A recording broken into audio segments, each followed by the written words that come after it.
Hello, guys and gals, and this is part 30 of our reading of Leaves of Gold, and we're going to go over what Leaves of Gold is. Leaves of Gold is an anthology of prayers, memorable phrases, inspirational verse, and prose from the best authors of the world, both ancient and modern, and it is edited by Clyde Francis Lytle. We're going to go over the copyright information, which is revised edition, 12th printing, 1964, copyright 1958 by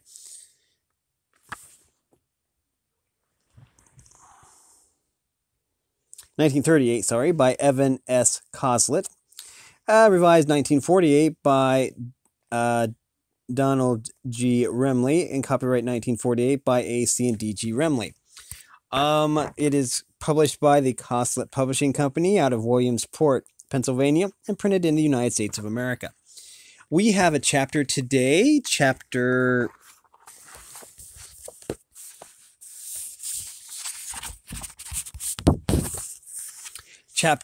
29, and it is titled Today.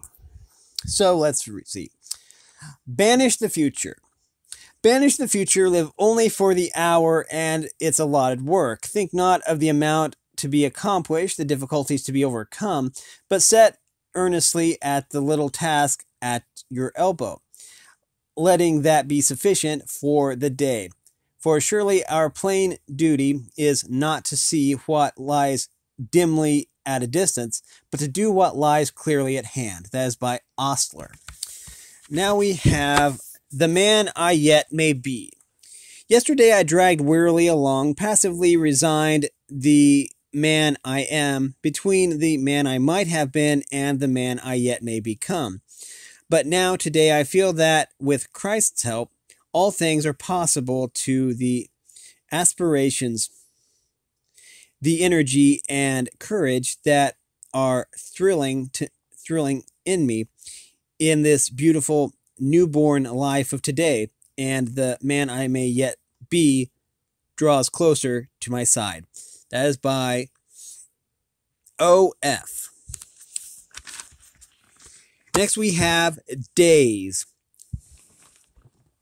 Daughters of time, the hypocritic days, muffled the dumb like barefoot dervishes, and marching single in an endless file, being diadems and twigs in their hands. To each they offer gifts after his will, bread, kingdoms, stars, and sky that holds them all. I, in my pleached garden, watched the pomp, forgot my morning wishes hastily, took a few herbs and apples and the day, turned and departed silently. I, too late, under her solemn fillet, saw the scorn. That is by Emerson. Next we have Only Once. We live but once. The years of childhood, when once passed, are passed forever.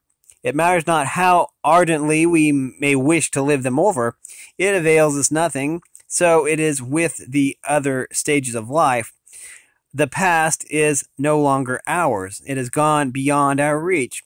What we have made it, it shall remain. There is no power in heaven or on earth that can change it. The record of our past stands forth in bold and ineffaceable characters, open to the all-seeing eye of God. There it stands, and one day we shall give an account of it. The present moment alone is ours. Now is thy treasure possessed unawares. Today is a day which we never had before, which we shall never have again. It rose from the great ocean of eternity and again sinks into its unfathomable depths. That is by Talmage. Now we have Feelings. For a few brief days, the orchards are white with blossoms. They soon turn to fruit or else float away, useless and wasted upon the idle breeze. So will it be with present feelings.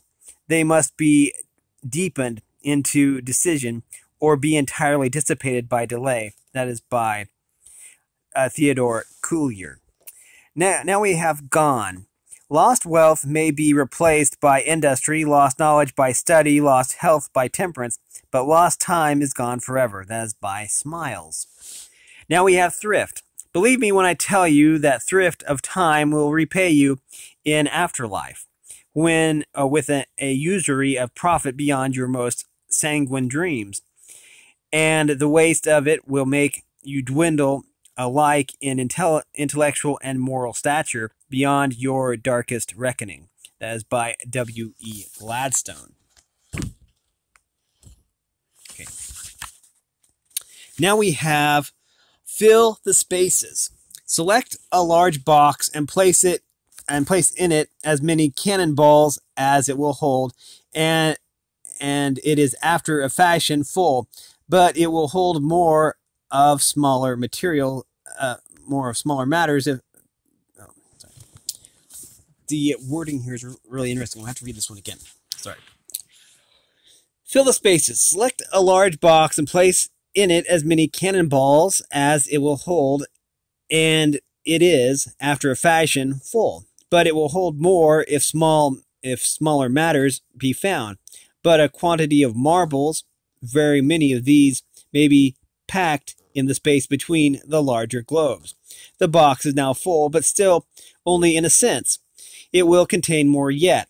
There are interstices of abundance, into which we may shake a considerable quantity of small shot, and now the chest is filled beyond all question. But yet there is room. You cannot put in another shot or marble, much less another ball, but you may find that several pounds of sand will slide down between the larger materials, and even then between the granules of sand you may empty yonder jug. There will be space for all the water, and for the same quantity several times repeated. When there is no space for the great, there may be room for the little. Where the little cannot enter, the less can make its way, and where the less is shut out, the least of all may find ample room. So where time is, as we say, fully occupied, there may be stray moments, occasional intervals, and snatches, which might hold a vast amount of little usefulness in the course of months and years. What a wealth of minor good, as we think it to be, might be shaken down into the interstices of 10 years' work, which might prove to be as precious in result by the grace of God as the greater work of the same period, as by C.H. Spurgeon. Now we have building. For yesterday is but a dream, and tomorrow is only a vision, but today we lived. Makes every yesterday a dream of happiness, and every tomorrow a vision of hope. Now we have one that's called tomorrow. Today is the wise man's day. Tomorrow is the fool's day. And the wise man is the man who, when he sees what ought to be done, does it today. The foolish man is the man who, when he sees what ought to be done, says, I will do it tomorrow. The men who always do today the thing they see ought to be done today are the men who make a success for time and for eternity. The men and women who put off until tomorrow what ought to be done today are the men and women who make a shipwreck of time and of eternity. That is by Banks. Now we have well-earned sleep. Make a rule and pray God to help you to keep it. Never, if possible, to lie down at night without being able to say, I have made one human being at least a little wiser, a little happier, or a little better this day. That is by Charles Kingsley. Now we have do it now. There is no moment like the present. The man who will not execute his resolutions when they are fresh upon him can have no hope from them afterwards. They will be dissipated, lost, and perish in the hurry and scurry of the world, or sunk in the slough of indolence. That is by Maria Edgeworth. Now we have moments. The small stones which fill up the crevices have almost as much to do with making the fair and firm wall as the great rocks. So the wise use the spare moments contributes not a little to the building up in good proportion a man's mind. As by E. Paxton Hood. Now we have promptness. I owe all my success in life to having been always a quarter of an hour beforehand. That's by Lord Nelson. Now we have watch your way then as a cautious traveler, and don't be gazing at the mountains or river in the distance and saying, how shall I ever get over them? But keep to the present little inch that is, to the present little inch that is before you, and accomplish that in the little moment that belongs to it. The mountain and the river can only be passed in the same way, and when you come to them, you will come to the light and strength that belong to them. That is by M.A. Kelty. Now we have pupil. Today is yesterday's pupil, and that is by Franklin. Now we have wayfarers. I expect to pass through this world but once. Any good thing, therefore, that I could do, or any kindness I can show to any fellow human being, let me do it now, and let me not defer nor neglect it, for I shall not pass this way again. That is by Stephen Grellet. Indecision. The sun rose. It rose upon no sadder sight than the man of good abilities and good emotions, incapable of their directed exercise, incapable of their own help and his own happiness, sensible of the blight upon him, and resigning himself to let it eat him away. That is by Dickens from A Tale of Two Cities. Helpfulness. Today is your day and mine, the only day we have, the day in which we play our part. What our part may signify in the great whole we may not understand, but we are here to play it. And now is our time. This we know. It is a part of action, not of whining. It is a part of love, not cynicism. It is for us to express love in terms of human helpfulness. And that is by David Storr Johnson. David Storr Jordan. Next we have daybreak. The morning, which is the most memorable season of the day, is the awakening hour. Little is to be expected of that day, if it cannot be called a day to which we are not awakened by our genius. All memorable events, it should say, transpire in morning time and in a morning atmosphere. To him whose elastic and vigorous thought keeps pace with the sun, the day is a perpetual morning. Morning is when I am awake, and there is a dawn in me. That is by Thoreau from Walden. Next is the time is brief. Because the longest life is brief, I must be swift in keeping the little trysts with kindness before the time of sleeping. I must be swift in reaching out to those whose hearts are yearning, oh, swift indeed to love them much, before the long road's turning. Before a sudden summons comes, I surely must be saying the words that I have failed to say and prayers I should be praying. That's by Grace Noel Crowell. Next we have the answer. We will never get anything with our finances till we pass a law saying that every time we appropriate something, we got to pass another bill along with it, stating where the money is coming from. That is by Will Rogers. All other knowledge is hurtful to him who has no honesty and good nature. That is by Montag. Now we have study the past, if you would divine the future. That is by Confucius. Next we have improve your opportunities. Said Bonaparte to a school of young men, every hour lost now is a chance of future misfortune. Now we have too late. The foolish virgins of Christ's parable face the fact that there is a point in life at which no excuses will avail. The door is shut. There is absolutely nothing to be done about it. All action should have been taken beforehand. Now it is too late.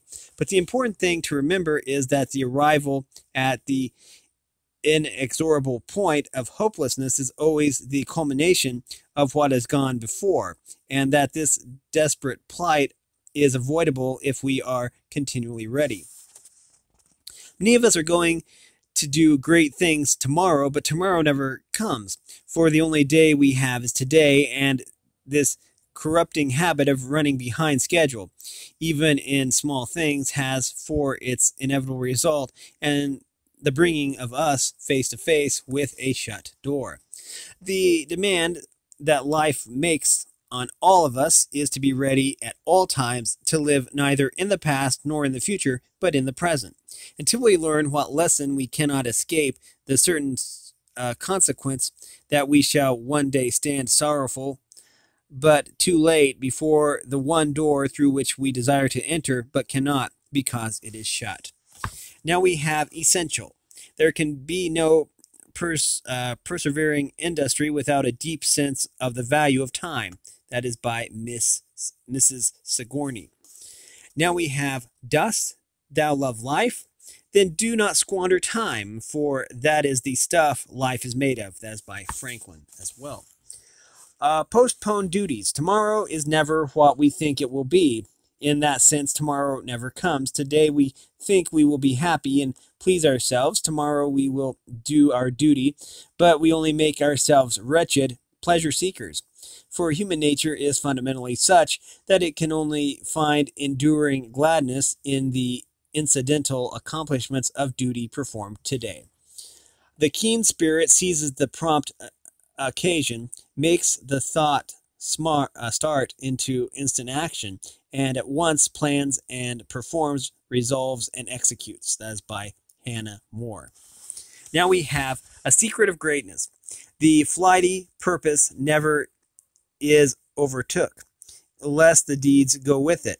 Is this not one of the secrets of greatness? Certainly it is not a common characteristic of men. But have an impulse to send a note to a friend, but postpone it and perhaps forget it. We encounter a noble idea in conversation or a book, but let it slide through our leaky minds. We hear or read a strange word or idea, instead of turning to the dictionary or other book of reference or making a note for later investigation, we let it go. Is it any wonder that our minds grow dull, or that we are opposed with the sense of unfulfilled purposes? Greatness may not be within our reach, but mental growth is. And no one needs be oppressed by the haunting memory of unaccepted opportunities. Next, we have progress is the activity of today and the assurance of tomorrow. That's by Emerson. Next, we have paradise. If the state of the dead until the resurrection morning be one of entire unconsciousness, our Lord's parable of the rich man and Lazarus is worse than unmeaning. It is untrue in a sense which we forbear here to characterize, nor is this the only decisive statement of his. The promise to the dying thief, "This day shalt thou be with me in paradise," would be worse than unmeaning if the dying man who were to lapse that instant into unconsciousness and continue in that state till the moment of the general awakening. That is by J.B. Hurd. Now we have time is painted with a lock before and bold behind, signifying thereby that we must take time by the forelock, for when it is once past, there is no recalling it. That is by Swift. Punctuality is the stern virtue of men of business and the graceful courtesy of princes. That is by Bulwer. Okay, next we have time. The corrector where our judgments err, the test of truth and love, the sole philosopher, for all besides are sophists. That is by Byron. Now we have independence. It is a miserable thing to live a life of suspense. It is the life of a spider. That is by Swift also. Spend your time in nothing which you know must be repented of, in nothing on which you might not pray the blessing of God, in nothing which you could not review with a quiet conscience on your dying bed, in nothing which you might not safely and properly be found doing if death should surprise you in the act. That is by Baxter.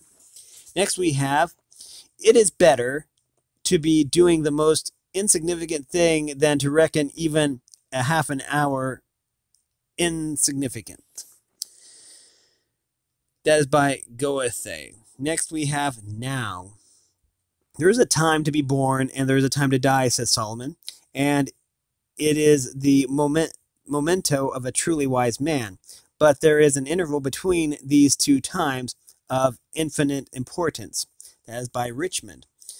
To choose time is to save time. That is by Bacon. Now we have use the day. Keep forever in view the momentous value of life. Aim at the worthiest use, its sublimest end. Spurn with disdain those foolish trifles and frivolities, vanities, which so often consume life, as the locust did Egypt. And devote yourself and the ardor of a passion to attain the most divine improvements of the human soul. In short, hold yourself in preparation to make the transition to another life whenever you shall be claimed by the Lord of the world. That's by J. Foster. To kill time is by definition to murder it. Now we have spendthrifts. If time be of all things the most precious, wasting time must be the greatest prodigality, since lost time is never found again. And what we call time enough is always little enough. Let us then be up and doing to the purpose. So the diligence shall we do more with less perplexity. That is by Franklin. After all, it's a great country, but you can't live in it for nothing. That is by Will Rogers. And that's going to do it for this reading. We are ready for chapter 30 next time, and it will be about trifles, which is another name for problems. Not to be confused with truffles, which are those mushroom things that are apparently really tasty and expensive. We've been reading from Leaves of Gold. It is a book edited by Clyde Francis Lytle, and specifically we have been reading a chapter on today. So, chapter 29, actually. And it was about today. Anyways, if you like this content, make sure you like and subscribe and ring the bell so you know I upload. Also, if you want to support me in any way, if you want to join the Discord server, all that information will be in the description below. And as always, thanks for watching, everyone. You are loved, and have a great day.